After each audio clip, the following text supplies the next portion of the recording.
نحمده ونصلي على رسوله الكريم اما بعد فاعوذ بالله من الشيطان الرجيم بسم الله الرحمن الرحيم رب اشرح لي صدري ويسر لي امري واحلل عقدة من لساني يفقهوا قولي الحمد لله الذي انزل على عبده الكتاب ولم يجعل له عوجا قيما لينذر بأسا شديدا من لدنه ويبشر المؤمنين الذين يعملون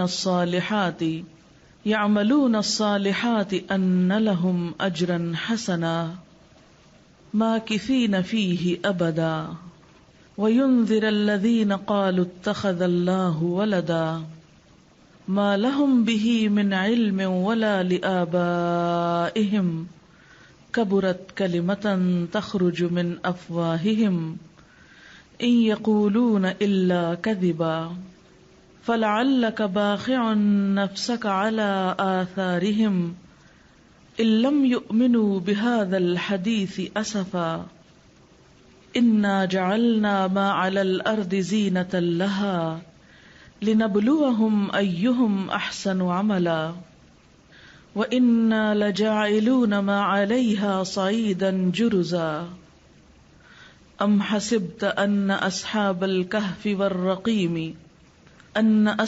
الْكَهْفِ وَالرَّقِيمِ كَانُوا مِنْ آيَاتِنَا عَجَبًا إِذْ أَوَى الْفِتْيَةُ إِلَى الْكَهْفِ فَقَالُوا رَبَّنَا آتِنَا من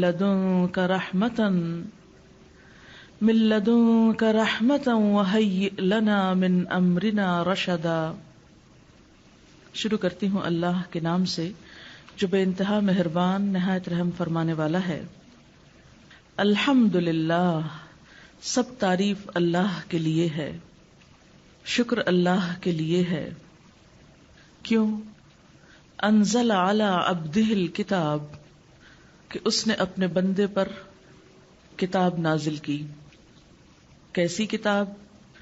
وَلَمْ يَجْعَلْ لَهُ عِوَجًا، اور اس میں کسی قسم کی کوئی کجی، کوئی ٹیڑھا پن، کوئی کسر باقی نہ رکھی۔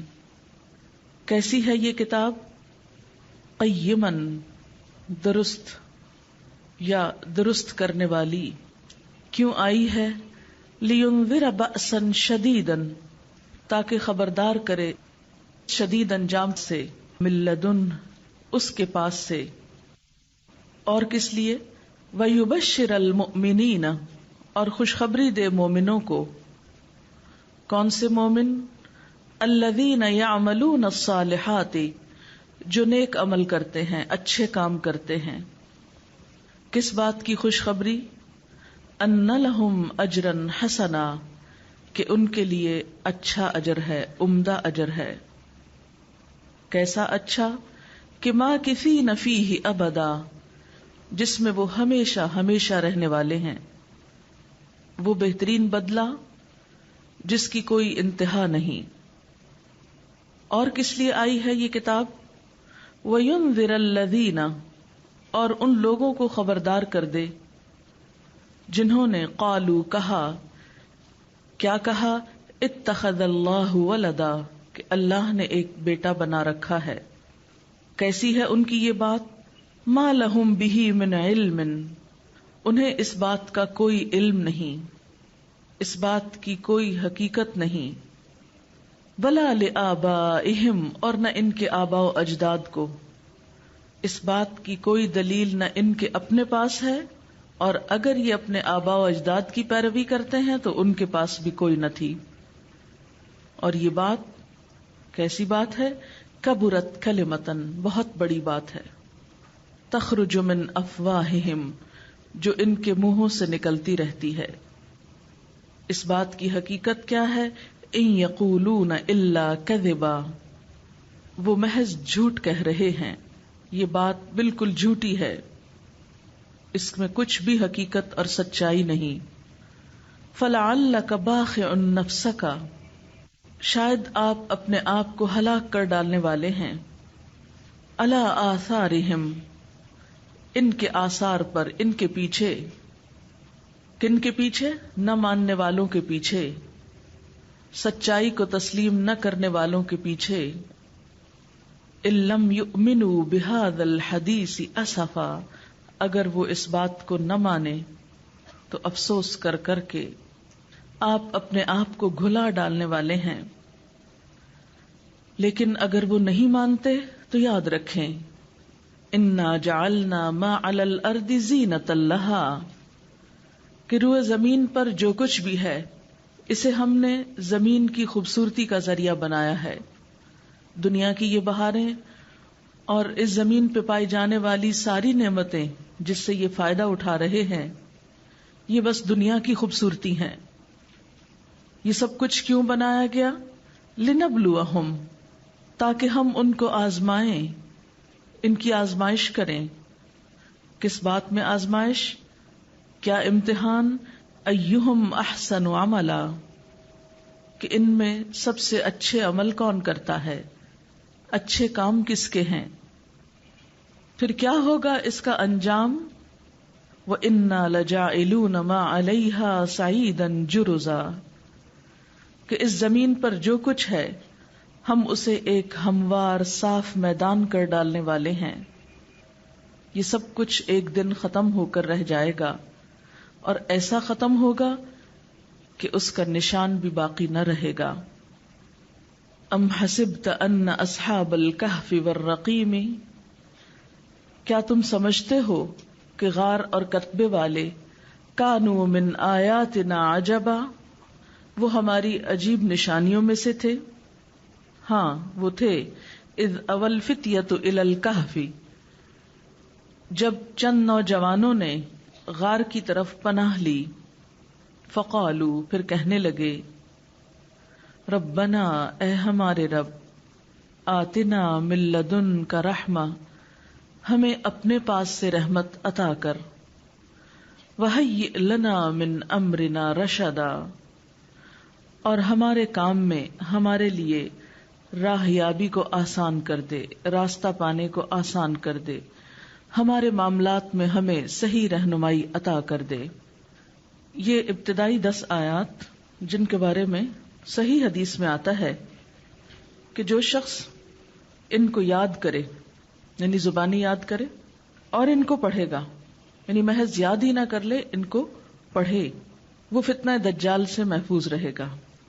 نبی صلی اللہ علیہ وسلم نے اپنی امت کو فتنوں سے بچنے کے لیے تلقین کی، اور خاص طور پر آپ صلی اللہ علیہ وسلم خود بھی ہر نماز کے آخر میں فتنہ دجال سے پناہ مانگتے تھے.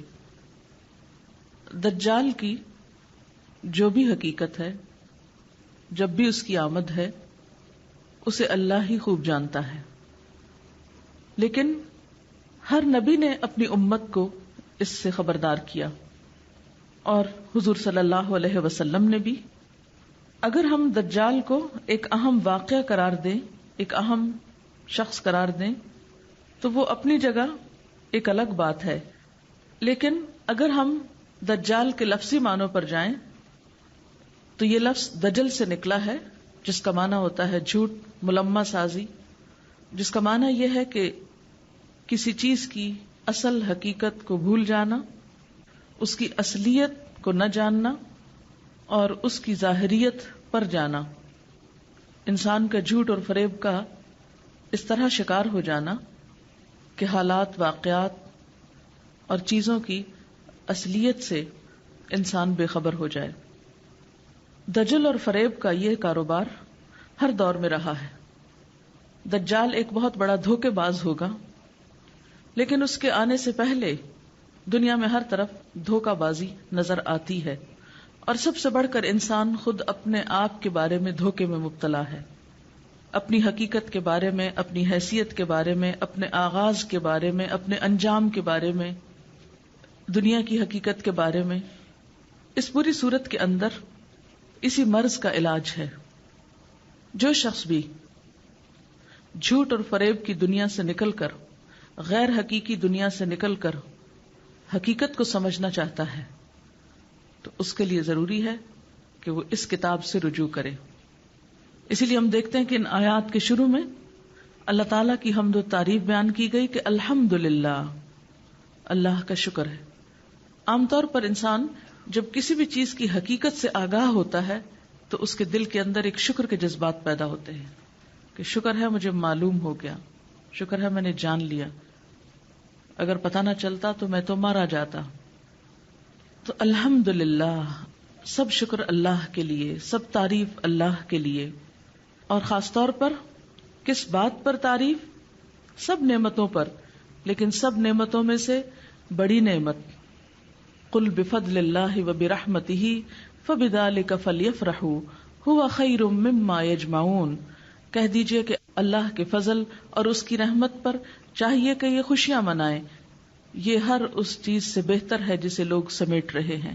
یعنی دنیا میں جتنی بھی نعمتیں ہیں اور جس چیز کے پیچھے لوگ بھاگ رہے ہیں، ان سب میں بہترین نعمت یہ کتاب ہے. الحمدللہ الذی انزل علی عبدہ الکتاب.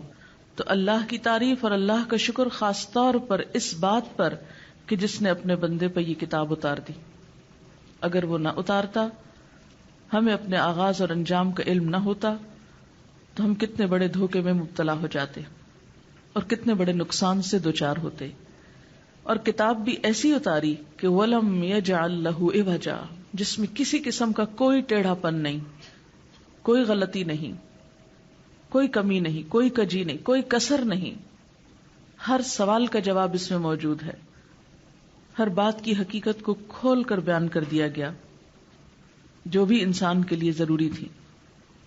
گویا کوئی بھی شخص جو اس کتاب سے فائدہ اٹھانا چاہے وہ پورے اعتماد کے ساتھ، پورے یقین کے ساتھ، پورے اطمینان کے ساتھ اس سے فائدہ اٹھا سکتا ہے، کیونکہ لا ریب فیہ، اس میں کوئی شک نہیں، کوئی غلط بات نہیں، یہ ہر جھوٹ، فریب، عیب سے پاک ہے. وَلَمْ يَجْعَلْ لَهُ عِوَجًا قیما، بالکل درست ہے.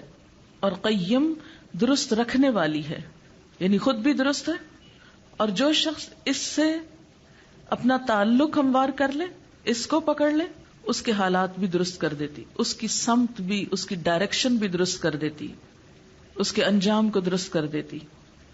اس کتاب کے آنے کا مقصد کیا ہے؟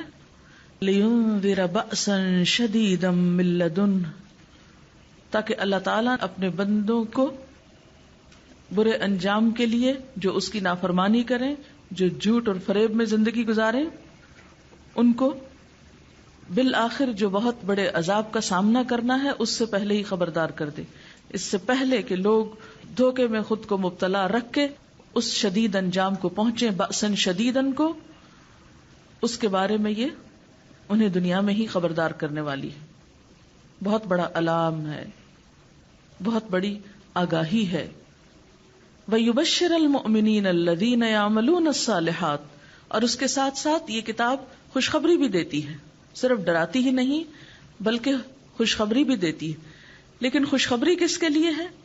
جو اس کتاب پر ایمان لے آئیں، اس کے بھیجنے والے پر ایمان لائیں، جو آخرت کے دن پر ایمان لائیں، جس بندے پہ کتاب اتاری گئی اور جو فرشتہ لے کر آیا ان سب پر ایمان لائیں، اور ان کو مان کر الذین یعملون الصالحات، عمل بھی اچھے کریں، ان لہم اجرا حسنا، کہ ان کے لیے اچھا اجر ہے. تو جو شخص اپنی آخرت کو بہتر بنانا چاہتا ہے پھر اس کے لیے اس کے سوا کوئی چارہ نہیں کہ وہ اس کتاب کو ماننے کے بعد اس کے مطابق اپنی زندگی کو بھی ڈھالے. اور بہترین اجر کی سب سے بڑی خصوصیت کیا ہے؟ کہ وہ کبھی ختم نہ ہوگا.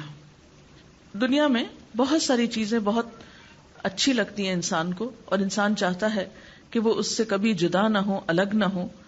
لیکن دنیا میں کسی بھی نعمت کا ملنا اگر وقتی خوشی ہے تو اس کے چھننے کا خوف ہی ساتھ لاحق ہو جانا اس کی ساری خوشی کو ختم کر دیتا ہے. مگر جنت کی اصل خوبصورتی کیا ہے؟ کہ ماکثین فیہ ابدا، وہ اچھا بدلہ انسان کے ہاتھ سے کبھی جانے والا نہیں. اور یہ کتاب خاص طور پر خبردار کرنے کے لیے ہے ان لوگوں کو الذین قالوا اتخذ اللہ ولدا، جنہوں نے کہا کہ اللہ نے بیٹا بنا رکھا ہے یا اللہ نے اولاد بنا رکھی. لینذر بأسا شدیدا میں ساری اقوام کی طرف اشارہ ہے. پوری انسانیت کو خبردار کرنے کے لیے. اور پھر آپ دیکھیے کہ اگلی آیت میں خصوصیت کے ساتھ ان لوگوں کی طرف اشارہ ہے الذین قالوا اتخذ اللہ ولدا، جو اللہ تعالیٰ کے لیے اولاد قرار دیتے ہیں. اور اس میں نمبر 1 نصارہ ہے، جو حضرت عیسیٰ علیہ السلام کو اللہ تعالیٰ کا بیٹا قرار دیتے ہیں. سورۃ الفاتحہ کی جو دعا ہے اس سے بھی کیا پتہ چلتا ہے کہ اہدنا الصراط المستقیم صراط الذین انعمت علیہم غیر المغضوب علیہم ولا الضالین. تو ولا الضالین سے مراد نصارہ ہے کہ جو اسلام سے قریب تر تو ہیں لیکن سیدھے چلتے چلتے غلط رستے پہ چلے گئے. اور ان کی سب سے بڑی غلطی کیا ہے کہ انہوں نے حضرت عیسیٰ علیہ السلام کو اللہ کا بیٹا قرار دیا. اگر وہ اس غلطی سے باہر آ جائیں تو وہ دین سے قریب ہیں اپنے اخلاق، کردار، قربانیوں کی وجہ سے.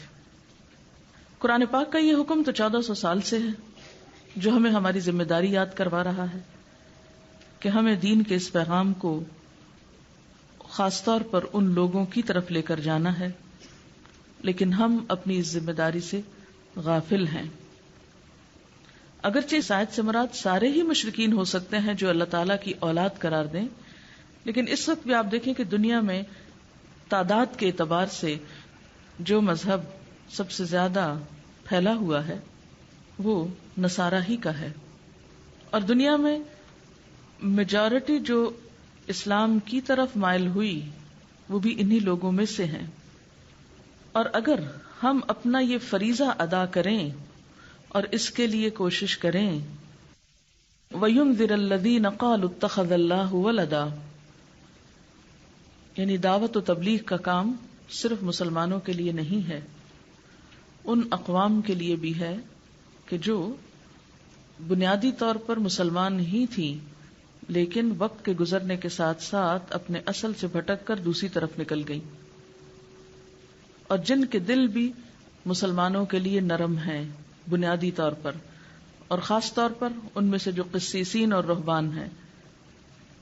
لیکن اگر دیکھا جائے تو بحیثیت مسلمان قوم ہماری اجتماعی اور انفرادی کوششیں اس فریضے کو ادا کرنے کی طرف کم ہی گئی ہیں. وَيُنذِرَ الَّذِينَ قَالُوا اتَّخَذَ اللَّهُ وَلَدًا. پھر اللہ تعالیٰ ان کے عقائد پر تبصرہ فرماتے ہیں مَا لَهُم بِهِ مِنْ عِلْمٍ، انہیں اس بات کا کوئی علم نہیں، بغیر علم بغیر دلیل کے یہ بات کر رہے ہیں. وَلَا لِآبَائِهِمْ، اور یہ صرف آباء و اجداد کی پیروی میں کر رہے ہیں حالانکہ ان کے آباء و اجداد کے پاس بھی یہ علم نہ تھا. اور یہ بات کوئی معمولی بات نہیں ہے، اس ایک بات کی وجہ سے سارے اعمال برباد ہو جاتے ہیں. کبرت کلمۃ تخرج من افواہہم ان یقولون الا کذبا. یہ عقیدہ سراسر جھوٹ پر مبنی ہے، ایک غلطی پر مبنی ہے، اللہ تعالیٰ کو شدید غضبناک کرنے والا ہے. نبی صلی اللہ علیہ وسلم خاص طور پر اہل مکہ کو، کیونکہ یہ مکی صورت بھی ہے، اہل مکہ کو جب دین کی طرف بلاتے، جب آپ نے دعوت و تبلیغ کا آغاز کیا تو آپ کی کیفیت کا یہاں اظہار کیا جا رہا ہے کہ آپ اپنے مشن میں، اپنے کام میں اس قدر دل سوزی اور جان سوزی سے کام لیتے ہیں کہ یوں لگتا ہے کہ آپ اپنے آپ کو اس کام میں گھلا ڈالیں گے. لیکن آپ کی امت ہوتے ہوئے ہم میں سے کتنے لوگوں نے اپنے آپ کو گھلا ڈالا اس فریضے کی ادائیگی میں؟ اللہ تعالیٰ نے ہمیں جو وسائل دیے ہیں، ہمیں جو صلاحیتیں دی، ہمارے پاس جو یہ کتاب بھیجی اور ہم پر جو ذمہ داری ڈالی، وَكَذَلِكَ جَعَلْنَاكُمْ أُمَّةً وَسَطًا لِتَكُونُوا شُهَدَاءَ عَلَى النَّاسِ. ہم پلٹ کر اپنے آپ پر سوچیں تو صحیح، کتاب اس وقت ہمارے ہاتھوں میں، ہمارے پاس ہے، ہمارے گھروں میں. جتنی بائبل آپ تک پہنچائی گئی اتنا قرآن آپ نے پلٹ کر پہنچایا کسی کو؟ اس کے لیے کچھ سوچا؟ اگر ہم حقیقی معنوں میں اسلام کا پیغام پہنچانے والے ہوتے تو کیا آج یہی حالات ہوتے؟ کہ اصل کامیابی یہ کامیابی ہے کہ انسان اپنے دشمنوں کو دوست بنا سکے. اس کے لیے ہم نے کتنی کوششیں کی. فَلَعَلَّكَ بَاخِعٌ نَفْسَكَ، امیجن کریں نبی صلی اللہ علیہ وسلم کے بارے میں کہا جا رہا ہے، پس اگر یہ لوگ اس بات پر ایمان نہ لائیں، اس بات کس پر کہ اللہ کا کوئی بیٹا نہیں، کوئی اولاد نہیں، تو کیا آپ ان کے پیچھے اسی رنج میں اپنی جان ہلاک کر ڈالیں گے؟ یعنی آپ کی کیفیت، آپ کے احساسات اور آپ کی حالت کو ذہن میں لائیں کہ آپ کی حالت کیا حالت ہوگی جس پر اللہ تعالیٰ نے یہ فرمایا۔ اس کا یہ مطلب نہیں کہ آپ اپنے آپ کو مت ہلاک کریں اور آپ آرام سے بیٹھیں اور کوئی ضرورت نہیں بتانے کی۔ سے بتانا یہ مقصود ہے کہ آپ صلی اللہ علیہ وسلم نے اس پیغام کو پہنچانے کے لیے اپنی کوششیں اور محنت اس درجے تک کی کہ جس کے بعد کوئی اور درجہ ہے ہی نہیں، اٹ موسٹ، آخری حد تک۔ ہم کیا کر رہے ہیں؟ ہمیں تو اپنی دنیا سے ہی فرصت نہیں، اپنے آرام سے، اپنے کھانے پینے سے، اپنی عیش و عشرت سے۔ تو جس دنیا کی محبت میں مبتلا ہو چکے ہو، اس دنیا کا حال کیا ہے؟ آپ دیکھیں کہ جو لوگ اللہ سے غافل ہوئے، اللہ کے دین سے غافل ہوئے، عقیدے کی خرابی میں مبتلا ہوئے، سب سے پہلے وہ دنیا کے بندے بنے اور مادہ پرستی اپنی انتہا کو پہنچی، وہاں سے جنم لیا، وہاں سے اٹھی، اور بجائے اس کے کہ ہم اپنا پیغام ان کو دیتے، ان کی مادہ پرستی کو ہم نے اپنا آئیڈیل بنا لیا۔ جس دنیا داری میں اور دنیا کی محبت میں وہ گرفتار ہوئے، ہم بھی اسی کے پیچھے دوڑ پڑے، صرف دنیا کی زیب و زینت اور دنیا ہی پانے کی خواہش، اور ہم اپنی آخرت سے غافل ہو گئے۔ انا جعلنا ما علی الارض زینۃ لها لنبلوہم ایہم احسن عملا وَإِنَّا لَجَاعِلُونَ مَا عَلَيْهَا سَعِيدًا جُرُزًا۔ یہ سب کچھ تو جانے والا ہے، یہ سب تو چٹیل میدان بن جانے والا ہے۔ ہم اس دنیا کے لیے تو نہیں پیدا کیے گئے تھے کہ ہم اس دنیا کی محبت میں مبتلا ہو کر اپنے مقصد زندگی کو بھول جائیں، اپنے مقصد وجود کو بھول جائیں، اپنی ذمہ داریوں کو فراموش کر دیں۔ ہم تو فانی دنیا کے پیچھے چل پڑے۔ اس کے بعد اصحاب کہف کا واقعہ شروع ہوتا ہے کہ ام حسبت ان اصحاب الکہف والرقیم کانوا من آیاتنا عجبا، انہوں نے کیا کیا تھا، اصحاب کہف نے کیا کیا تھا۔ یہ جن نوجوانوں کا ذکر ہے، یہ معاشرے کے ان گھرانوں کے بچے تھے جو دنیاوی اعتبار سے بہت اونچے درجے پر فائز تھے، لیکن اللہ نے ان کے دلوں کو ہدایت دی تھی۔ وہ اپنے ایمان کی حفاظت کے لیے دنیا کی ہر نعمت کو چھوڑ کر، دنیا کی تمام چیزوں کو پس پش ڈال کر اپنے ایمان کی حفاظت کے لیے غار میں جا چھپے، اللہ کی طرف رجوع کیا، اس سے دعا مانگی۔ فقالوا ربنا آتنا من لدنک رحمتا وہیئ لنا من امرنا رشدا، کہ اللہ ہمیں اپنے پاس سے رحمت دے دے۔ بنیادی طور پر یہ جس قوم کا واقعہ ہے، تاریخ میں آپ نے پڑھا ہوگا کہ یہ عیسائی لوگ تھے، اور ان پر ایک مشرک بادشاہ مسلط ہوا جو ان کو زبردستی شرک کی طرف لے جا رہا تھا۔ انہوں نے اس کی بات ماننے کی بجائے اپنے گھر بار، مال و متاع، دنیا کا عیش و عشرت، آرام، سب کچھ چھوڑ کر غار کی طرف پناہ لی، کیونکہ ان کے نزدیک دنیا کے فائدوں اور دنیا کی رونق سے بڑھ کر ایمان کی حفاظت ضروری تھی۔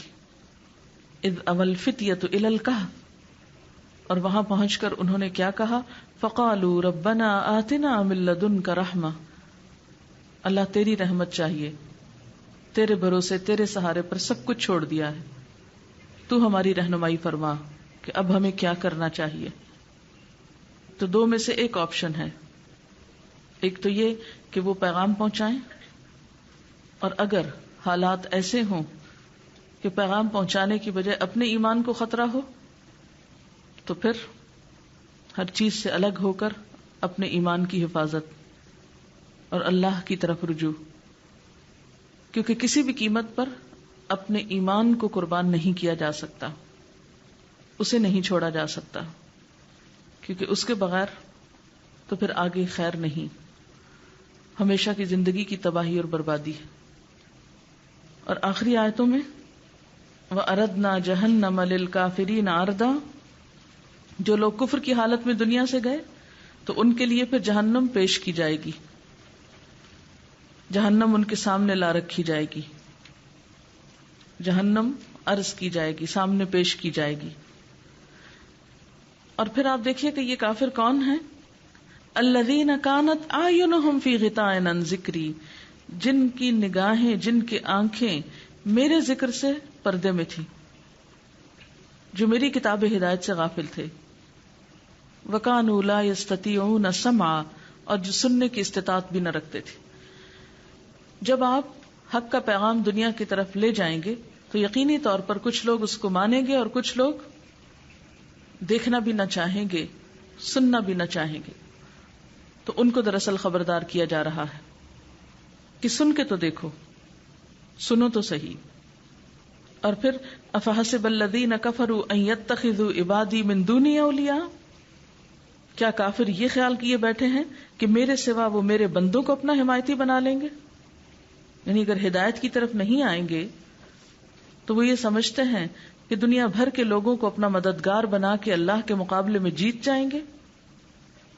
نہیں، اللہ کے مقابلے میں کبھی کوئی کامیاب نہیں ہوا، چاہے ساری دنیا ہی اکٹھی کیوں نہ ہو جائے. انا اعتدنا جہنم للکافرین نزلا، ہم نے جہنم کو کافروں کی مہمانی کے لیے تیار کر رکھا ہے. پھر فرمایا قل هل ننبئکم بالاخسرین اعمالا، کہہ دیجئے کیا ہم بتائیں تم کو کہ اعمال کے اعتبار سے سب سے زیادہ نقصان میں کون لوگ ہیں، یعنی کام کرنے کے باوجود نقصان اٹھانے والے کون ہیں؟ الذین ضل سعیہم فی الحیاۃ الدنیا، وہ جن کی کوششیں دنیا کی زندگی میں گم ہو کر رہ گئی، جو مادہ پرستی کا شکار ہو گئے، جو اپنی دنیا میں اتنا کھو گئے، اتنے مطمئن ہو گئے، اتنے خوش ہو گئے. وَهُمْ يَحْسَبُونَ أَنَّهُمْ يُحْسِنُونَ صُنْعًا، کہ ان کو اپنی برائیاں بھی اچھی نظر آنے لگی. خدا فراموشی، دین فراموشی، حق کا انکار اور صرف دنیا کی ترقی اور دنیا کی کامیابی ان کو اتنی بھائی کہ وہ سمجھنے لگے کہ حق پر تو وہی ہیں، اور جن کے پاس دنیا نہیں وہ گویا حق پر ہی نہیں. اولئک الذین کفروا بآیات ربہم، جب دنیا انسان کو زیادہ مل جائے، آخرت بھول جائے، تو پھر رب کی آیات سمجھ میں نہیں آتی، چھوٹی لگنے لگتی، پھر ان کا انکار آسان ہو جایا کرتا ہے. فحبطت اعمالہم، ان کے یہ سارے عمل برباد، دنیاوی ترقی کے بڑے بڑے نشان ختم. فلا نقیم لہم یوم القیامۃ وزنا، ان کی ان ساری کوششوں کو ہم قیامت کے دن بھی کوئی وزن نہ دیں گے. دنیا بھی گئی اور آخرت میں بھی کچھ نہیں ملے گا، کیونکہ اللہ کی خاطر تھوڑی تھا یہ سب کچھ. ذالک جزاؤہم جہنم بما کفروا، ان کا یہ بدلہ جہنم اس لیے ہے کہ انہوں نے کفر کیا، انکار کیا، انہیں حق پہنچایا گیا لیکن انہوں نے نہیں مانا. واتخذوا آیاتی ورسلی ہزوا، میری آیات اور رسولوں کا مذاق بنا لیا. لیکن ان سب باتوں کے باوجود جو لوگ ایمان لے آئے اور جنہوں نے اچھے کام کیے، ان کے لیے فردوس کے باغات مہمانی کے طور پر تیار ہیں. خالدین فیہا لا یبغون عنہا حولا، ان باغوں میں ہمیشہ رہیں گے، ان سے کبھی بھی ہٹنا نہ چاہیں گے، دور جانا نہ چاہیں گے. کہہ دیجئے کہ اگر میرے پروردگار کی باتوں کے لکھنے کے لیے سمندر سیاہی بن جائے تو وہ بھی باتوں کے ختم ہونے سے پہلے ہی ختم ہو جائے گا، گو ہم اسی جیسا اور بھی اس کی مدد میں لے آئیں. یعنی باتیں تو بہت ہیں لیکن سمجھنے والے کے لیے اتنا ہی کافی ہے. اور پھر حضور صلی اللہ علیہ وسلم کی بات ابتدا میں بھی ہوئی، علی عبدہ الکتاب، کہ اللہ کے بندے ہیں. یہاں پر دوبارہ کہا گیا قل انما انا بشر مثلکم، کہہ دیجئے کہ میں تم جیسا انسان ہوں. یوحی الی، میرے پاس وحی آتی ہے. اور پھر اس وحی کا خلاصہ کیا ہے؟ الذین قالوا اتخذ اللہ ولدا، اور یہاں پر کیا کہا گیا؟ انما الہکم الہ واحد. نہیں، اس گمراہی سے نکل آؤ اور اللہ کو ایک الہ مانو. فمن کان یرجو لقاء ربہ، جس کو اپنے رب سے ملنے کی امید ہے جو اپنے رب کی ملاقات کا یقین رکھتا ہے، فَلْيَعْمَلْ عَمَلًا صَالِحًا، تو اس کو اچھے کام کرنا ہوں گے، عمل صالح کرنا ہوں گے. اور کس چیز سے بچنا ہوگا؟ وَلَا يُشْرِكْ، شرک سے بچنا ہوگا. وَلَا يُشْرِكْ بِعِبَادَةِ رَبِّهِ أَحَدًا، اپنے رب کی عبادت میں کسی کو شریک نہ کرنا ہوگا. یعنی اچھے کام کسی انسان کی خوشی کے لیے نہیں، کسی انسان سے تعریف پانے کے لیے نہیں، کسی انسان سے کچھ فائدہ اٹھانے کے لیے نہیں، دنیا کی تعریف کے لیے نہیں، بلکہ خالصتاً اللہ کی رضا کے لیے. نبی اکرم صلی اللہ علیہ وسلم نے فرمایا، جو اس کی تلاوت جمعے کے دن کرے گا تو آئندہ جمعے تک اس کے لیے ایک خاص نور کی روشنی رہے گی. ایک مرتبہ ایک صحابی سورۃ کہف پڑھ رہے تھے، گھر میں ایک جانور بھی تھا، وہ بدکنا شروع ہو گیا. انہوں نے غور سے دیکھا کہ کیا بات ہے، تو انہیں ایک بادل نظر آیا جس نے انہیں ڈھانپ رکھا تھا. صحابی نے اس واقعے کا ذکر نبی صلی اللہ علیہ وسلم سے کیا تو آپ نے فرمایا، اسے پڑھا کرو. قرآن پڑھتے وقت سکینت نازل ہوتی ہے. نبی اکرم صلی اللہ علیہ وسلم نے فرمایا، جو اس سورت کی ابتدائی 10 آیات اور آخری 10 آیات کو یاد کرے گا اور پڑھے گا، وہ فتنہ دجال سے محفوظ رہے گا. پڑھنے کے بعد یا سننے کے بعد چیزوں میں سے نتائج نکالا کریں کہ کیا سمجھ میں آیا، کیا بات پتہ چلی، اور اگر ہم یہ کام کریں گے تو ہمیں کیا حاصل ہوگا، کیا فائدہ ہوگا. پہلا فائدہ، ایک خاص نور کی روشنی رہے گی. جو احادیث ہوتی ہیں نا، ان کو اپنی مرضی سے کوٹ نہیں کیا کرتے. آپ کو معلوم ہے نا، میں نے زبانی بات کرنے کی بجائے کیوں قرآن پاک کھولا، کیوں تفسیر کھولی، کیوں دیکھ کے حدیث پڑھی، کیوں ایسا کیا ہے. بہت سے لوگ اس بات پہ فخر محسوس کرتے ہیں کہ وہ حافظے سے بہت سی باتیں کر سکتے ہیں. اچھی بات ہے، بہت لوگوں کا حافظہ بہت اچھا ہوتا ہے کہ وہ ایک ایک بات کو پوری طرح یاد رکھتے ہیں اور اس کو ویسے ہی بیان کرتے ہیں جیسے اس نے سنی ہو. لیکن میرے جیسے بہت سارے لوگ پڑھنے کے باوجود، سننے کے باوجود صحیح بات نہیں یاد رکھ پاتے. انہیں ضرورت رہتی اس بات کی کہ وہ پھر سے بات کو پڑھیں، دیکھیں، تازہ کریں، یاد کریں اور پھر بیان کریں. ان دو رویوں میں فرق کیا ہے؟ مثلا یہی بات میں آپ سے زبانی بھی کر سکتی تھی اور میں اس کا ایک مفہوم بیان کر دیتی، اور ایک یہ کہ میں نے ایز اٹ از پڑھ کے سنایا آپ کو. دو چیزوں میں فرق کیا تھا؟ میں نے یہ طریقہ کیوں اختیار کیا؟ نمبر 1 صحیح بات ہو، نمبر 2 آپ کے یقین کی کیفیت میں اضافہ ہو. آپ اس بات کو میری بات سمجھ کے نہ لیں اور ایک سنی سنائی بات کے طور پر اخذ نہ کر لیں، بلکہ اس کو جس کی بات ہے اس کے ریفرنس سے لیں اور پورے یقین سے لیں. یقین کا فائدہ، عمل میں تبدیلی آتی ہے، اور اگر عمل میں تبدیلی نہ آئے تو علم کا کیا فائدہ؟ کوئی فائدہ نہیں، بلکہ الٹا نقصان. نیم اللہ خطرہ ایمان. ٹھیک ہے نا؟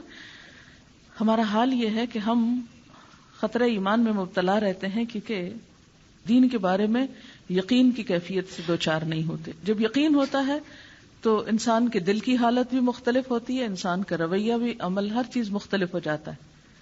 تو اس لیے سنی سنائی باتوں کی نسبت یقینی بات کی طرف جہاں تک ممکن ہو. اگر نہیں ممکن کوئی بات نہیں. بہت سے لوگ علم کے بارے میں یہ رویہ رکھتے ہیں نا، ہم کو پہلے ہی پتا ہے کون سی نئی بات ہے. بے شک کوئی بات پہلے پتا ہو، لیکن اللہ تعالیٰ کی کتاب کا جو علم ہے، اس کو جتنی دفعہ بھی پڑھیں گے آپ کو بالکل ایک نئی چیز نظر آئے گی. اس کا مذاکرہ جو ہے وہ دلوں کی زندگی، علم کی زندگی کا سبب ہے. اچھا، تو سورۃ کہف پڑھنے کا پہلا فائدہ یہ ہوتا ہے خاص نور کی روشنی. نور اور روشنی میں کیا فرق ہے؟ اسی لیے بعض لوگوں نے جب جواب دیا تھا تو نور کہا تھا، صرف روشنی اور نور 2 لفظ نہیں بولے تھے، اور وہ اپنی جگہ درست تھے، اس لیے کہ انہوں نے صحیح سنا تھا، مگر تھوڑا سا فرق نہیں کر پائے. اگر آپ نے کہا تھا جس نے بھی کہ نور ہے تو بات تو ٹھیک ہے، مفہوم ٹھیک ہے، لیکن جب ہم کہیں گے خاص نور کی روشنی تو یہ لٹرل لفظ آ گئے نا، ایز اٹ از ہم نے لیا. ان دو کی اب ایکسپلینیشن فرق ہو جائے گی. ایک خاص نور ملے گا اور ایک خاص نور کی روشنی رہے گی، فرق ہو جائے گا اس میں. اس کی روح یا اسپرٹ میں فرق چلا جائے گا. Can you feel that? اگر ہم جسٹ نور کی بات کرتے ہیں تو اٹس جسٹ لائٹ، اور لائٹ کسی بھی چیز کی ہو سکتی ہے نا، لیکن جب نور کی روشنی اور خاص کانٹیکسٹ میں بات آئی تو انلائٹنمنٹ ہو گیا. تو لائٹ اور انلائٹنمنٹ میں فرق ہے نا. بہت سے لوگ لائٹ میں ہوتے ہوئے انلائٹنڈ نہیں ہوتے، وہ ڈارکنس میں ہوتے ہیں. اور بہت سے لوگ جن کے پاس آنکھوں کی روشنی نہیں ہوتی مگر دل کی بصیرت ہوتی ہے، وہ انلائٹنڈ ہوتے ہیں. طٰہٰ حسین مصر کا ایک بہت بڑا اسکالر تھا. اس کے نظریات کچھ بھی تھے، اس سے مجھے غرض نہیں، لیکن نابینا تھا، دیکھ نہیں سکتا تھا. اور آپ کو پتا ہے وہ مصر کا وزیر تعلیم رہا، اور اس کے زمانے میں جو لٹریسی ریٹ تھا، مجھے صحیح پرسنٹیج تو یاد نہیں، لیکن وہ بہت ہائی ہو گیا تھا. تو اس کے بارے میں کہا جاتا ہے کہ عربی کا ایک جملہ جس کا معنی یہ ہے کہ وہ شخص جس کی اپنی آنکھوں میں روشنی نہیں تھی مگر اس نے مصر کو روشن کر دیا. یعنی جس کے اپنے پاس روشنی نہیں بھی تھی لیکن اس نے ایک ملک کو روشن کر دیا. تو یہ جو انلائٹنمنٹ ہوتی ہے، اور یہ جو انسان کے اندر کی بصیرت ہوتی ہے، اور جو انسان کی وزڈم ہوتی ہے، اور جو انسان کو زندگی کے اس سفر میں اندھیروں میں صحیح راستہ اور ڈائریکشن دکھاتی ہے، وہ ایک چھوٹی سی بیپ اور ایک چھوٹی سی کرن اور ایک چھوٹی سی جو دوسرے مس کر جاتے ہیں، وہ اس شخص کو نصیب ہو جاتی ہے. اور یہی وہ چیز ہوتی ہے جس سے انسان دنیا میں کچھ بھی ہوتا رہے دھیرے دھیرے اپنے رستے پہ چلتا رہتا ہے، اور زندگی کو محض ہنگاموں کی نظر نہیں کرتا. وہ چلتا رہتا ہے، وہ راہ پاتا رہتا ہے حتیٰ کہ اپنی منزل پہ پہنچ جاتا ہے.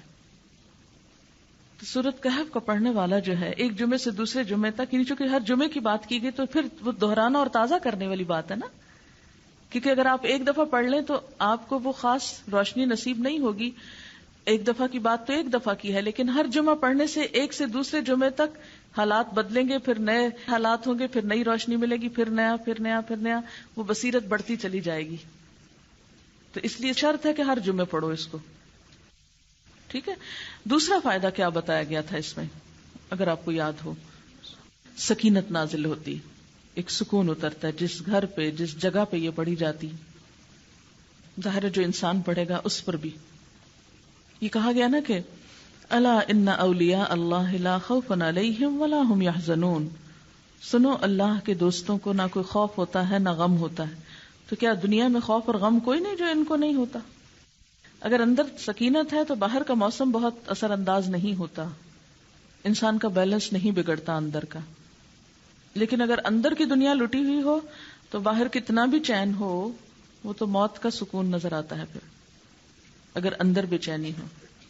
تیسرا فائدہ کیا تھا اور کیا ہوتا ہے؟ اس کی پہلی 10 آیتیں اور آخری جو یاد کرے گا اور پڑھے گا. فتنہ دجال کے بارے میں اور کیا جانتے ہیں آپ؟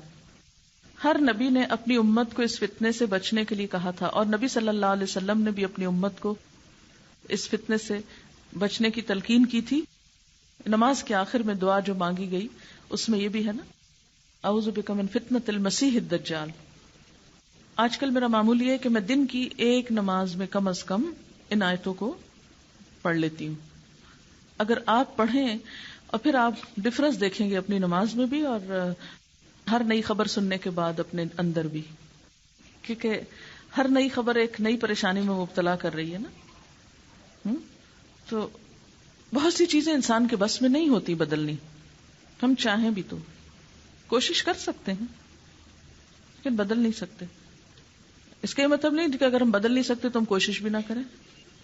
ہمیں اپنے طور پر کوشش کرتے رہنا چاہیے، لیکن کوشش کے بعد سکون اور اطمینان اور سکینت کی کیفیت دل پہ ضرور رہنی چاہیے. اسی لیے کہا گیا نا کہ اپنے دل کا جائزہ لیتے رہو. دل جو ہے مرکزی حیثیت رکھتا ہے جسم میں، اور انسان کے اپنے ایمان کی کیفیت، اپنے عمل کی کیفیت کا جو سکور ہے وہ وہاں دیکھ سکتا ہے کہاں پر ہوں. وہ ساتھ ساتھ آپ کو بتاتا رہتا ہے، اور اس کو صرف آپ خود دیکھ سکتے ہیں، کوئی دوسرا نہیں اس کو جائزہ لے سکتا. آپ کو خود ہی دیکھنا پڑے گا. آپ میں سے کوئی کچھ کہے گا؟ کچھ میں نے تاثرات لکھے ہیں جو کہ پہلا امپریشن اس صورت کو سن کے ہوا.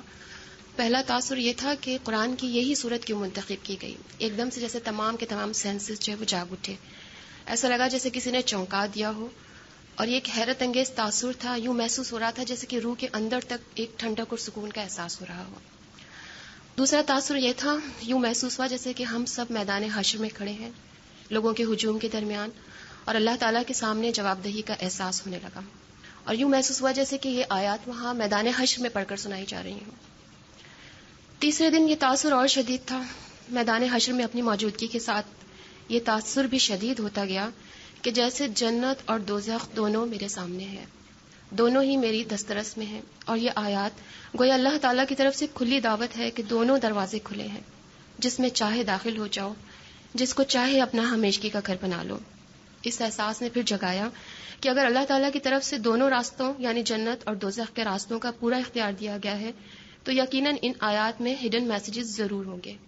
کیونکہ قرآن تو پورا ہی حکمت کا سرچشمہ ہے، لیکن جن آیات پر حضور اکرم صلی اللہ علیہ وسلم نے خصوصی تاکید فرمائی ہو نہیں سکتا کہ اس میں تمام انسانیت کے لیے فلاح کے پیغامات ہوں. ان آیات کے ہڈن میسیجز جو مجھے سمجھ میں آئے وہ کچھ یوں ہے کہ نمبر 1، سورت کا آغاز اللہ تعالیٰ کی تعریف سے ہوا، اللہ تعالیٰ کے شکر کے ساتھ، کہ یقیناً ان آیات کے ذریعے اللہ تعالیٰ جو کچھ رہنمائی فرما رہے ہیں، اگر بندہ واقعی اس رہنمائی کو فالو کرتا چلا جائے تو اس کی پوری زندگی شکر سے لبریز ہوتی جائے گی. اللہ تعالیٰ کی عظمت اور اس کی اس عظیم نعمت کا احساس کر کے اس کی پوری زندگی سراپا شکر بنتی جائے گی. اور یہ ہم سب کو یاد رہے کہ شکر جو ہے وہ نعمتوں کو بڑھاتا چلا جاتا ہے. دوسرا میسج، اللہ تعالیٰ کی شکر اور اس کی عظمت کے اقرار کے بعد پھر فوراً ہی شرک کی تردید ہے، کیونکہ بندے کو اس کی بندگی کے مقام سے ہٹانے والی پہلی چیز یہی شرک ہے. دارالسلام کی طرف، جنت کی طرف آنے کے لیے پہلا پیغام اس صورت میں یہی دیا جا رہا ہے کہ اللہ کی طرف آنا ہے، اس کو راضی کرنا ہے تو صرف اور صرف اللہ کی ذات کو فوکس کرنا ہوگا. صرف اسی کی طرف پوری دنیا سے نظریں ہٹا کر اپنی نظروں کو اللہ کی ذات پر مرکوز کرنا ہوگا. جو لوگ ایسا کریں گے پھر ان کو صراط مستقیم کی طرف مزید آگے اور آگے رہنمائی ملتی جائے گی. پھر اس کے بعد حضور اکرم صلی اللہ علیہ وسلم کا کردار، فَلَعَلَّكَ بَاخِعٌ نَفْسَكَ، اندر تک روح کو جھنجھوڑ دیتے ہیں یہ الفاظ. اتنا اخلاص، اتنی محبت اور اتنی تڑپ ظاہر ہوتی ہے آپ صلی اللہ علیہ وسلم کے کردار کی کہ کس طرح آگ سے بچانا چاہتے ہیں اپنی امت کو، ہم سب کو. ایک طرف اللہ تعالیٰ کی کھلی دعوت، دوسری طرف آپ صلی اللہ علیہ وسلم کی تڑپ. کیا یہ دونوں باتیں کم ہیں ہم سب کو خواب غفلت سے جگانے کے لیے کہ ابھی تک اگر ہمارے عمل میں اس قرآن کے مطابق نہیں چینج آیا تو اب اور کس وقت کا ہم کو انتظار ہے. پھر ان آیات میں اہم ترین اور معنی خیز الفاظ، ایہم احسن عملا. ہم میں سے جنت کی خواہش کسے نہیں ہے، لیکن احسن عمل ہم سب کی نہیں. کیوں؟ اس لیے کہ انسان جب بندگی کے معیار سے باہر نکل جاتا ہے، اللہ کی ذات میں دوسروں کو شریک بنا لیتا ہے، آپ صلی اللہ علیہ وسلم کی سنت سے ہٹ جاتا ہے اور عاجزی کے بجائے تکبر کی روش اختیار کر لیتا ہے، تو لاکھ سر مار لے، دنیا میں ساری زندگی خود کو تھکا ڈالے، لیکن پھر بھی احسن عمل کر نہیں سکتا. تو پھر انسان کیا کرے؟ اس کا جواب ان آخری آیات میں موجود ہے کہ جو انسان یہ اچھی طرح سمجھ لیتا ہے کہ میں اس رب کا بندہ ہوں جس کی عظمت اور بڑائی کو صرف تحریر ہی کرنے کے لیے تمام کے تمام سمندروں جتنی روشنائی بھی کم ہے، تو پھر انسان کو اپنی حیثیت سمجھ میں آنے لگتی ہے. اور ایک مرتبہ اگر انسان کو اپنی حیثیت سمجھ میں آ جائے تو اس میں عاجزی آنے لگتی ہے، اور یہ عاجزی آہستہ آہستہ اس کو پھر بندگی کے اس مقام تک لے جاتی ہے جہاں سے وہ اپنے رب سے ملاقات کی بھرپور تیاری میں مصروف ہو جاتا ہے.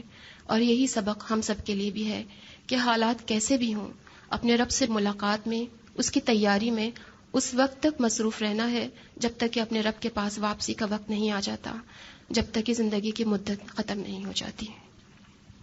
اس میں کتاب الفتن کے حوالے سے جب میڈم نے بتایا کہ ان آیات کا کتنا گہرا رشتہ ہے فتنوں سے، تو اس کا جو پہلا لفظ الحمدللہ جب میں نے پڑھا، اور جو حدیث میں ہم نے پڑھا تھا کہ حضور صلی اللہ علیہ وسلم نے اس کا حل بھی بتایا کہ حجرے والیوں کو کون جگائے کہ وہ رات کی نماز پڑھیں، تو وہ اس دن وہ حدیث پڑھ کر اور پھر یہ الحمدللہ کا ورڈ پڑھ کے جو پہلا ہی ورڈ اللہ نے دیا ہے، اتنی فیلنگ آف کنٹینٹمنٹس آتی ہیں کہ اللہ تعالیٰ نے ریالٹی بتا دی. اور حضور صلی اللہ علیہ وسلم سے محبت کا جذبہ اتنا بڑھتا ہے کہ انہوں نے زندگی کے ہر معاملے میں رہنمائی کر دی. الحمدللہ جو ہے وہ پورے دین کا خلاصہ ہے، اور اگر بندے کے اندر اس کا صحیح شعور آ جائے، ہو نہیں سکتا کہ باہر کے حالات چاہے کیسے بھی ہوں، انسان اپنے ایمان سے نہیں ہٹ سکتا. اور جو سب سے امپورٹنٹ چیز مجھے یہ ساری آیات اور یہ کتاب الفتن کا پورا ایک اوور آل پڑھ کے جو چیز لگی کہ وہ یہ کہ اللہ تعالیٰ نے یہ آیتیں جو بار بار پڑھنے کے لیے کہی ہیں وہ بیسیکلی ریمائنڈر ہے ایک الٹیمیٹ ریالٹی کا. اگر ہم ان آیات کو دیکھیں تو پوری ریالٹی سمجھ میں آ جاتی ہے انسان کی کہ what is this life is all about. کہ پہلا جو اللہ تعالیٰ نے فتنوں کے اس دور میں سب سے پہلے جو چیز ہمیں دے دی وہ ایک تو سارے احادیث کے تھرو ہمیں حل دے دیے. اور جب ہم ان آیات کو پڑھتے ہیں تو اللہ تعالیٰ کی تعریف و شکر کا جذبہ کہ اس نے قرآن کے تھرو، جیسے کہ ابھی ہمارے محترم استاد نے ابھی ہمیں بتایا، کتنے ہی فتنوں کا کچھ ہی دور ہو، معیار جو ہے وہ قرآن اور سنت، جیسے کہ عبدہ الکتاب حضور صلی اللہ علیہ وسلم کا ذکر ہے. پھر ایک جو چیز مجھے بہت اسٹریسفل لگی وہ یہ کہ ایک تو ایکسیپٹنس کا لیول ہے، پھر ایک یعملون الصالحات کا بہت ذکر ہے کہ شروع کی 10 آیاتوں میں بھی ہے. پھر وہ اللہ تعالیٰ نے ٹیسٹ بھی بتا دی کہ مسئلہ ہمارے ساتھ یہ کہ جب ہم فتنوں کو دیکھتے ہیں، میں خود بہت زیادہ پریشان جب بھی اس قسم کی حدیث وغیرہ فتنوں کی کہ علم اٹھ جائے گا، ایک نیچرل بات ہے کہ بہت ایک پریشانی کا وہ ہوتا ہے. لیکن اگر انسان کو یہ کنوکشن ہو کہ یہ زندگی جو ہے وہ ٹیسٹ ہے. مسئلہ ہمارے ساتھ کیا ہے کہ ہم اس دنیا کی حقیقت کو پرماننٹ سمجھتے ہیں، اور جب ہم پرماننٹ سمجھتے ہیں تو ہم ہر چیز اپنے آئیڈیل کے مطابق پرفیکشن کے ساتھ ہم سمجھتے ہیں، ہر چیز اپنی جگہ پہ بالکل ایک آرڈر میں ہو، اور جب وہ ہمیں نہیں ملتی تو ہم ایک جذباتی رد عمل کا شکار ہو جاتے ہیں. جب جھوٹ سچ ہر کچھ مکس ہو جائے گا، سب سے بڑی سچائی جب یہ ہمارے سامنے ہوگی تو نہ تو ہم جذباتی رد عمل کا شکار ہو سکتے ہیں، اور ایک اندر جو ہے نا وہ فیلنگ آف کنٹینٹمنٹ کہ ہمیں معلوم ہے صحیح کیا ہے، ہمارے لیے امپورٹنٹ کیا ہے. سب سے اوپر جو آئے گا وہ ایمان آئے گا، اس ایمان کو بچانے کے لیے عمل صالح. اور پھر یہ نہیں ہوگا کہ صرف ٹھیک ہے میرے اندر ایمان ہے، میں بہت اچھے کام کر رہی ہوں. ہم اپنے آپ پر تو بھروسہ کر ہی نہیں سکتے کہ ہم نے بہت اچھے اعمال کر لیے، ہم بالکل سکون سے ہو گئے، ٹھیک ہے ہم نے یہ پڑھ لیا. مکمل بھروسہ جو ہے وہ اللہ کے لیے اخلاص کے ساتھ.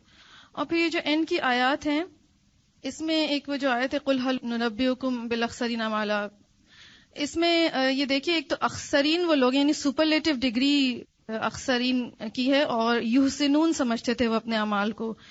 تو جیسا کہ میڈم نے بتایا تھا ہمیں کہ فتنہ جو ہے وہ دین سے دوری کی وجہ سے پیدا ہوتا ہے یا دین میں نئی نئی چیزیں ایجاد کرنے کی. تو یہ چیز بھی دیکھنی چاہیے، ہمیں اس طرح بھی انالائز کرنا چاہیے کہ maybe we are doing something very religious, but behind this religious action ہماری انٹینشن کچھ اور ہو، اس کے اندر کچھ ملاوٹ ہو گئی ہو. تو سمجھ ہم بہت اچھا رہے ہوتے ہیں کہ ہم بہت اچھا کام کریں، لیکن خدا نخواستہ اخسرین کے اس میں نہ آ جائیں. یہ آیت بیسیکلی یہ دیتی ہے کہ کانسٹنٹلی اپنی نیت کو جانچتے رہیں کہ ویدر ہمارا عمل اللہ کے لیے خالص ہے، ہماری نیت اللہ کے لیے خالص ہے یا نہیں.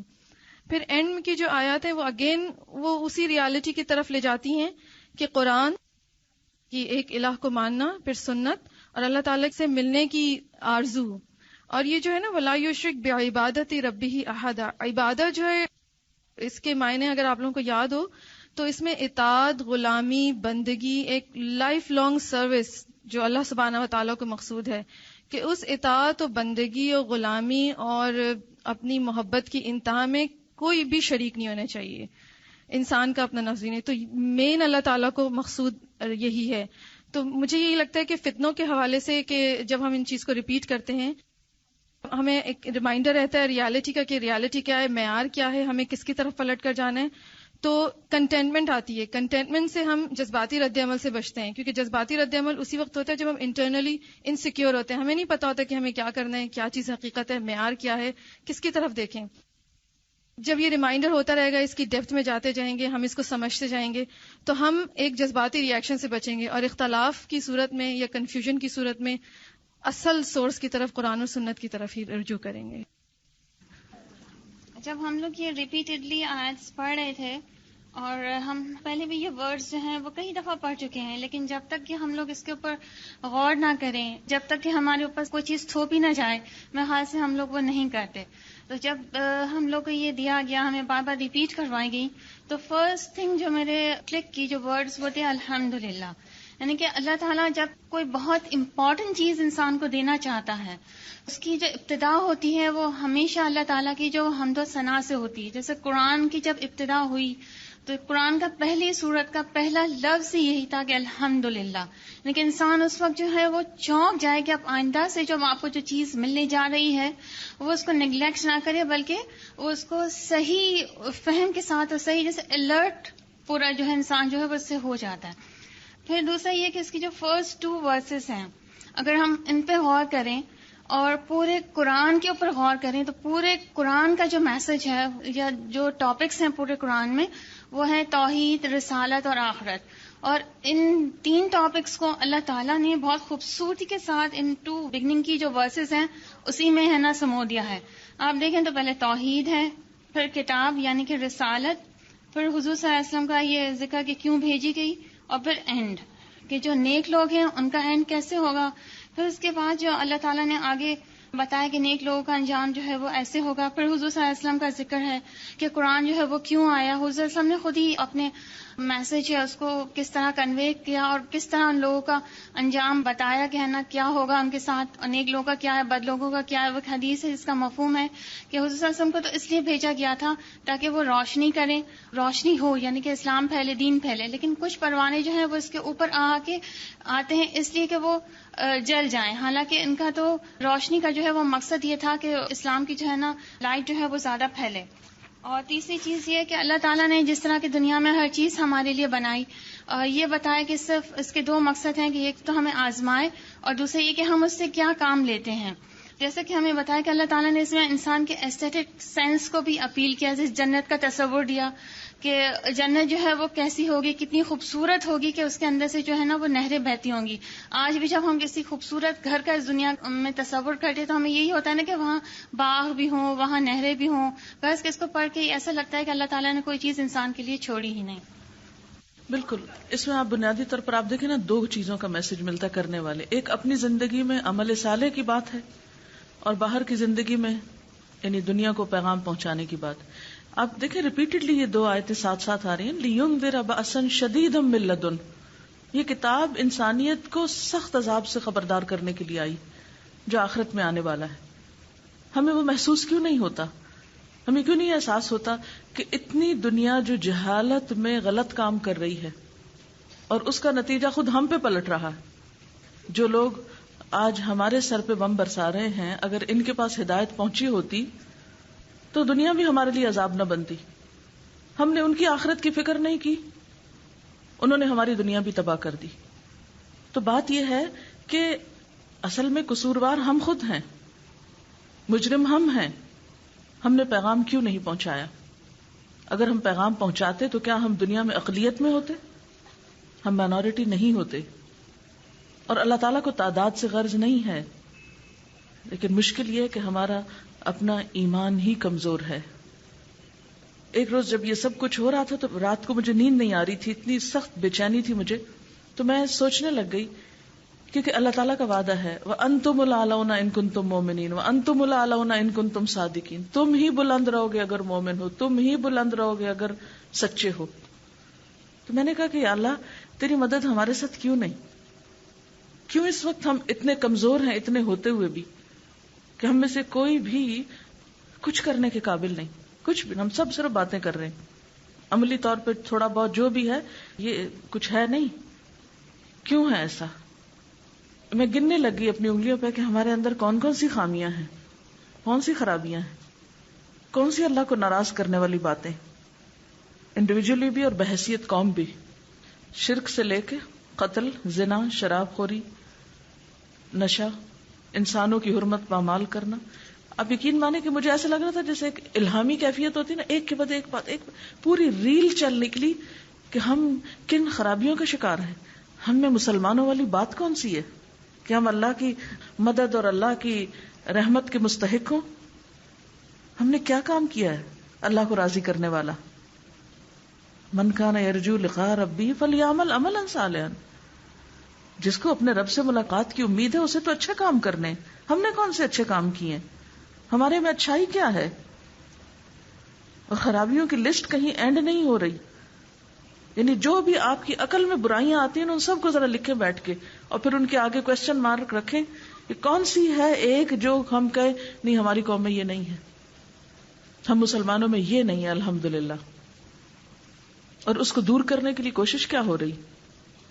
جاننے والے بھی اور نہ جاننے والے بھی. اسلام صرف اس بات کا نام تھوڑی ہے کہ ہم کلمہ پڑھ لیں اور ہم کہیں کہ ہم مسلمان ہیں اور ہمارے ساتھ اب وہ سارے وعدے پورے ہو جائیں جو اللہ نے ایمان والوں کے ساتھ کیے ہیں.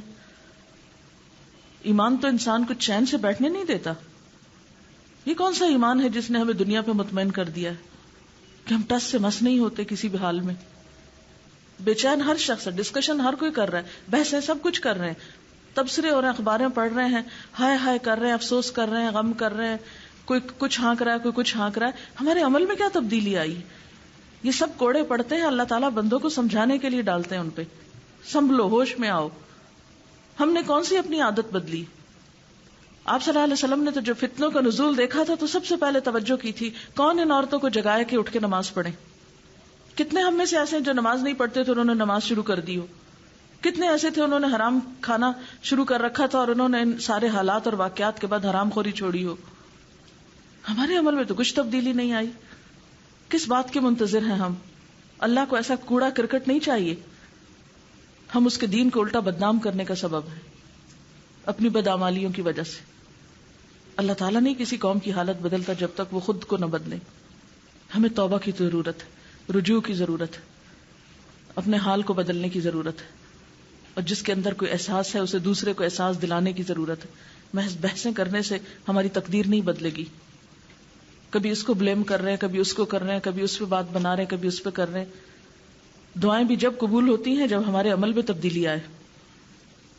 یہ کچھ سال پہلے کی بات ہے کہ جب بوسنیا پہ سب کچھ ہو رہا تھا، قتل و غارت، اس قدر ظلم ہو رہا تھا. ان دنوں میں حرم میں تھی اور آپ یقین کریں کہ روز صبح قنوت نازلہ رو رو کے پڑھی جاتی تھی. میں خود ان پڑھنے والوں میں شامل تھی. یعنی امام جب قنوت نازلہ اس وقت پڑھتے تھے تو ان کی ہچکی بند جاتی تھی. روزانہ فجر کی نماز میں ہو رہا تھا. اللہ کا گھر، قبولیت کی جگہ، اس سے بڑھ کر کیا ہوگی؟ حج کا موقع، لاکھوں کا مجمع. ہمارا حال نہیں بدلا. کیوں؟ میں پوچھتی تھی اپنے آپ سے کیوں نہیں بدلا؟ ان دعاؤں کا اثر کیوں نہیں ہو رہا؟ اللہ تیرا تو وعدہ ہے کہ ان جگہوں پہ مانگی ہوئی دعائیں قبول ہوں گی. ہمارے حق میں، امت مسلمہ کے حق میں یہ دعائیں کیوں نہیں قبول ہوتی؟ ہم ایک کے بعد ایک مصیبت کا شکار کیوں ہو رہے ہیں؟ بنیادی بات یہی کہ ہمارے عمل نہیں بدلتے. ہمیں جو کچھ کرنا چاہیے ہم وہ نہیں کرتے. ہم محض باتیں کر کے مطمئن ہو کے بیٹھ جاتے ہیں ہم نے پہاڑ توڑ لیے ہیں. محض افسوس کر کے ہم سمجھتے ہیں کہ ہم نے اپنا فرض ادا کر لیا. محض دوسروں کو بلیم کر کے ہم سمجھتے ہیں کہ ہم بہت اچھے لوگ ہیں. ہمارے آپس کے لڑائی جھگڑے ختم نہیں ہوئے. ہمارے ایک دوسرے پہ تہمتیں اور الزام تراشیاں ختم نہیں ہوئی. ہم خود اپنے ساتھ سچے نہیں. ہم اپنے آپ پہ تو کنٹرول نہیں کر سکتے. ہم دوسروں کے لیے کیا کریں گے؟ اللہ کی بات سچی، اللہ کی کتاب سچی، اللہ کے وعدے سچے ہیں، لیکن جب تک سچائی ہمارے اندر نہیں آئے گی اس وقت تک حالت نہیں بدلے گی. ہم ہنگامی کام تو کر لیتے ہیں لیکن پائیدار اور مستقل کام نہیں کرتے. اصل مشکل ہمارے اپنے ساتھ ہے. ہم نے ابھی تک دین کی روح کو سمجھا ہی نہیں. ہم صرف ہنگاموں میں جینا چاہتے ہیں اور ہنگاموں سے دنیا کو بدلنا چاہتے ہیں. اللہ کا یہ طریقہ نہیں ہے کہ ہنگامے کر کے کچھ تبدیلی آئے گی. 50 سال سے ہم صرف ہنگامے کر رہے ہیں اور ہماری کتنی اصلاح ہو گئی ہے. آج تک صرف احتجاج کر رہے ہیں، صرف ایجیٹیشن کر رہے ہیں. اس ایجیٹیشن سے ہمارے حالات میں کیا تبدیلی آئی ہے؟ ہم نے کتنی ترقی کی ہے؟ ہمارے کتنے ایمان مضبوط ہوئے ہیں؟ رائے کا اظہار کرنے کے بہت سے طریقے ہیں. میں یہ نہیں کہہ رہی کہ آپ اپنی رائے کا اظہار نہیں کریں، لیکن صرف رائے کے اظہار میں ہی ساری قوتیں لگا کر جو کرنے کا کام ہے اس کو بھول جانا، یہ کوئی عقل مندی نہیں ہے. ہم بحثیت قوم کے ایک جذباتیت کا شکار ہو کے اس کے بعد سب ٹھنڈے ہو کے بیٹھ جاتے ہیں. پھر کرتے وہی ہیں جس کام میں ہم لگے ہوئے تھے. ایک دم ابال آیا، اٹھے، شور مچایا، پھر بیٹھ گئے، پھر سو گئے. ہاں وہی کرتے ہیں. آپ دیکھیں سورۃ توبہ میں اللہ تعالیٰ نے کیا فرمایا ہے؟ آیت 122.